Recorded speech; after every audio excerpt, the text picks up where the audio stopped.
My name is Dan Grabois, and I am the editor of the Pedagogy column for Horn and Moore. We're going to try something different this month. I'm going to show you a drill for the low register that has lots of good results for my students, and it's fun to do. It's a note bending drill, and the idea is that we're playing descending fifths. We're going to start with middle C dropping down to F, and we're going to play that with the thumb on the B flat horn so that we have no fingering change. The idea behind this drill is that you play the first note, the upper note, you play it loud, and you drive the pitch down until the low note appears. You're not trying to target the low note, you're just trying to bend down. It works like this.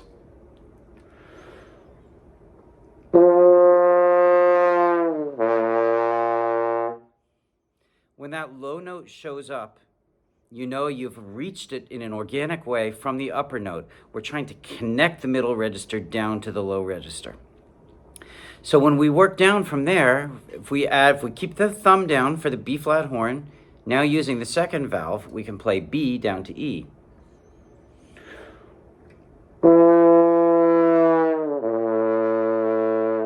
B flat.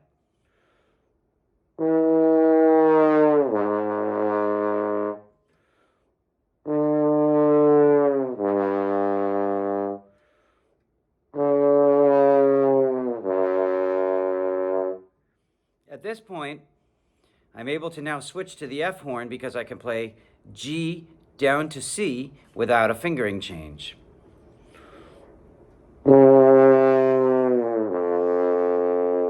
And now I can work my way all the way down to a C sharp 1, 2, 3, down to an F sharp 1, 2, and 3.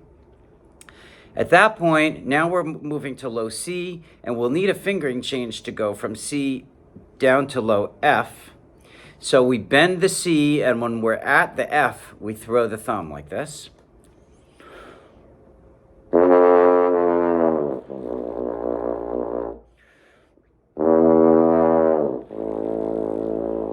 Still thinking about the bend and about driving the sound as much as possible.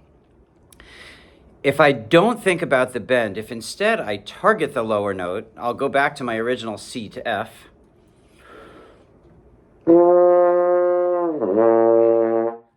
I had a sudden jerky move that puts the F in place. This is what we want to avoid at all costs.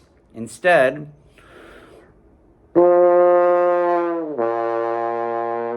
and you can see if you look at what my lips do that there's not a sudden change.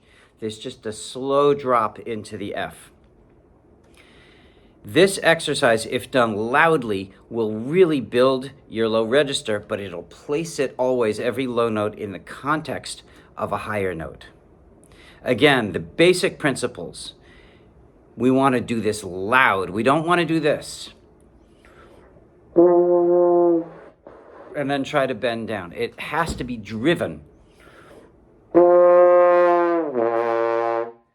We want to focus on the bend, the direction of the bend down, and we want to hold that low note as loud as possible. The fingerings are on the B flat horn. We work our way down chromatically like this till we get to A flat to D flat. Then we switch to the F horn, G down to C, and we continue chromatically until C sharp, 1, 2, 3, everybody's favorite fingering, down to F sharp. Then we switch to the B flat horn and we play low C down to low F, B down to low E, B flat to E flat. Keep going as far as you can. You'll see that your low range gets stronger, it gets easier to get to from above, and it gets much more reliable and much more comfortable, and it gets placed in the context of how your lips and your tongue and your jaw are moving in concert with each other to produce a low note that's as similar as possible to a higher note. Hope you enjoy this tip. Let me know. Please send me an email at dgrabois@wisc.edu, dgrabois@wisc.edu. Let me know if this works for you, and thank you very much.